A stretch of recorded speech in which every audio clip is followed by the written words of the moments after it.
तो वो अनबन का क्या वजह है, या फिर ऐसी कोई अनबन थी दोनों के बीच में? दिल लगी दिल की लगी बन जाती है। कई बार दिल लगी जो है वो दिल को लग जाती है। जो मैं डेट्स कमिट करना चाहिए मुझको शायद करने की पोजीशन में कई बार नहीं रहता हूँ, इसलिए यहाँ पर इतनी तालियां बजी सिनेमा में, पूछना मत। काला पत्थर में एक सीन है, और वो सीन में आप अमिताभ जी के साथ एक लड़ाई में आते हैं, डिशुम डिशुम, और वो सीन के बाद ऐसा कुछ अनबन हो गई आप दोनों के बीच में, कुछ लोग बोलते हैं। तो वो अनबन का क्या वजह है, या फिर ऐसी कोई अनबन थी दोनों के बीच में नहीं चलती नहीं, रही? हम एक दूसरे की बहुत कदर करते हैं। पुरानी बात हो गई और वो कुछ जवानी का जोश होगा, कुछ खुमार होगा, कुछ स्टारडम का नशा होता है, एब्सोल्युटली, या कुछ कॉम्पिटिटिव यानी एटमॉस्फेयर क्रिएट हो जाता है वहाँ पे, तो उसका हुआ। लेकिन अब तो बातें हम सब भूल चुके हैं, भुला चुके हैं, ख़त्म कर चुके हैं। अब तो वो मैं हमेशा कहता हूँ कि छोड़ो कल की बातें, कल की बात पुरानी, नए दौर में लिखेंगे मिलकर नई कहानी, हम हिंदुस्तान। क्या बात है, क्या बात है, वाह! आपने ये सारे जो ऐसे मसले रहते हैं, आराम से आप उसको बातचीत में निकाल देते हैं, ये बहुत बड़ी बात है। एक गाना था फिल्म नसीब में, औरत बोलती है ज़िंदगी इम्तिहान लेती है, और दोस्त बोलते हैं दोस्ती इम्तिहान लेते हैं, और आप बोलते हैं दिल लगी इम्तिहान लेती है। तो ये एक नाम है उनका, फातिन, ये मेरे ख्याल से लिबनीज़ है, और बोल रही है कि ये बात अभी तक चल रही है, ये ज़िंदगी, ये जो दिल लगी इम्तिहान लेती है, क्या सच में शत्रुघ्न के साथ ऐसा हो रहा है कि उनकी दिल लगी, या फिर कुछ हुआ था कि दिल लगी उनकी इम्तिहान ले रही थी? दिल लगी दिल की लगी बन जाती है।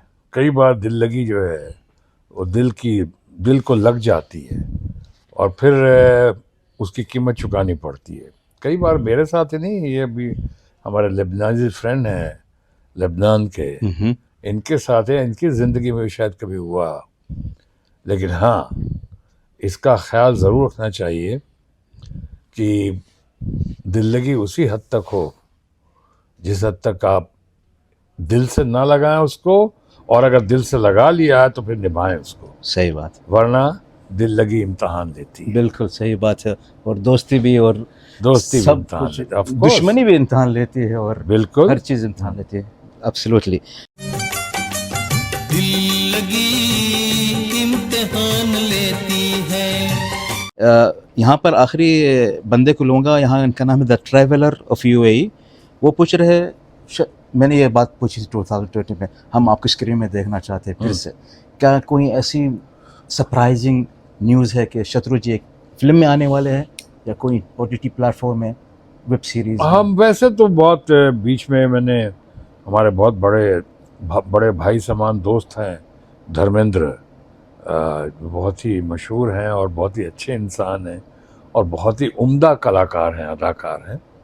मैं उनकी अभी फिल्म थी, उनके कहने पे, दोस्त है छोटे भाई के नाते, अभी हमने फिल्म की थी यमला पगला दीवाना। हालांकि मैं मुंबई किसी और काम से आया हुआ था, मैं उसके पहले लंदन था, लंदन से बुला लिया था मुझको, और मैं दोस्ती निभाता हूँ, तो मैं आया था, मैंने की थी वहाँ पे, और इसमें सब थे, शायद सनी देओल भी थे, और उनका बेटा बॉबी भी था, सब अच्छे, बेटी भी थी, बेटी भी थी, सोनाक्षी भी थी, शायद सलमान खान भी, हाँ अच्छा था, बढ़िया था।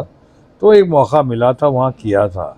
अभी बहुत, मैं चूँकि इतना बिजी हो गया हूँ सोशली और पॉलिटिकली, इतनी ट्रैवलिंग होती है मेरी कि एज ए गुड प्रोफेशनल जो मैं डेट्स कमिट करना चाहिए मुझको शायद करने की पोजीशन में कई बार नहीं रहता हूँ, इसलिए दिक्कत हो रही है।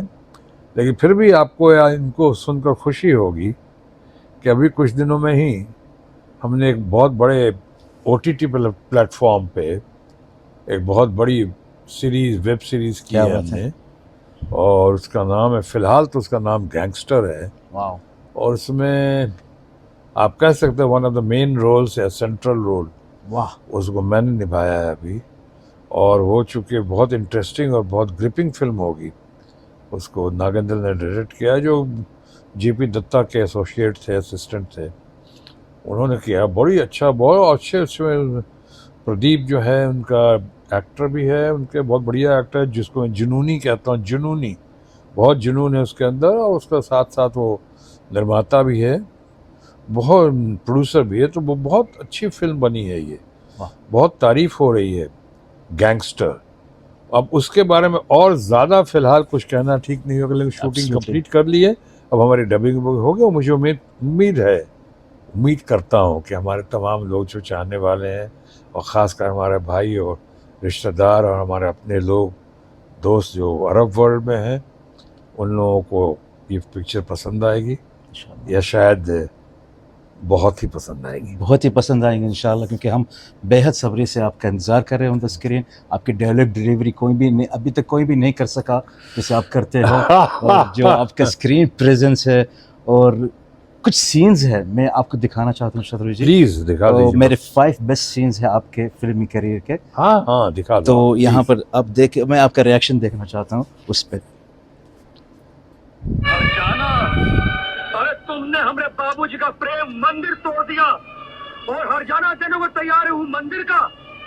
तुमने हमरा घर का ईंटा पे नहीं, हमरा बाबूजी का हड्डियों पे बुलडोजर चलवा दिया, और हमरे बाबूजी के कुचली हुई हड्डियों का तू हरजाना भरेगा पापी। खुदगर्ज। मैं खुद अपने हाथों से दोबारा तेरा घर बनाकर दूंगा।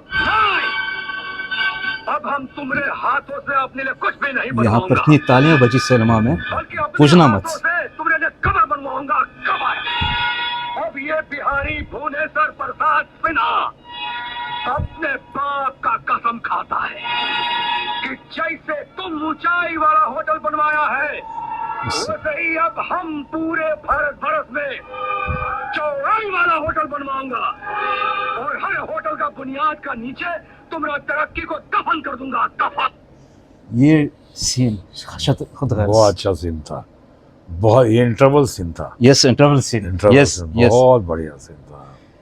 ये फिल्म के अंदर आपने बिहारी का जो रोल निभाया, और इस सीन में यहाँ से ये फिल्म ऐसा मोड़ ले लेती है जब आप बोलते हैं मैं आपको दुश्मनी का चैलेंज देने वाला हूँ। चैलेंज करता। इतने लोगों ने सीटी मारी सिनेमा में, बोलो ये अबुधाबी में ऐसा भी होता है।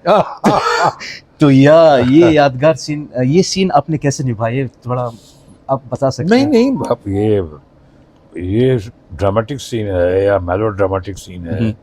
इसमें ये तो सही माने में फिल्म के ट्विस्ट एंड टर्न्स की बुनियाद है। ये इंटरवल सीन है, और मैं इसके लिए राकेश रोशन का, राइटर का तो खैर मैं शुक्रगुजार हूँ ही, लेकिन साथ में मैं कहूँगा कि जितेंद्र, जो हमारे दोस्त भी हैं और इतने मंजे हुए और इतने बढ़िया उम्दा इंसान और कलाकार हैं, वो जितेंद्र ने जिस तरह से कोऑपरेट किया, जिस तरह से सीन में, उससे ही 4 चांद लगा। इससे मेरा अकेले का काम नहीं था, मैं क्या हूँ, मैंने कोशिश की, लेकिन साथ में जिस तरह से प्रेजेंट किया उन्होंने, राकेश रोशन ने, डायरेक्टर ने, और राइटर जिस तरह से सीन को इस मुकाम तक लेकर आया, और उसके बाद जिस तरह से हमारे दोस्त जितेंद्र ने कोऑपरेट किया,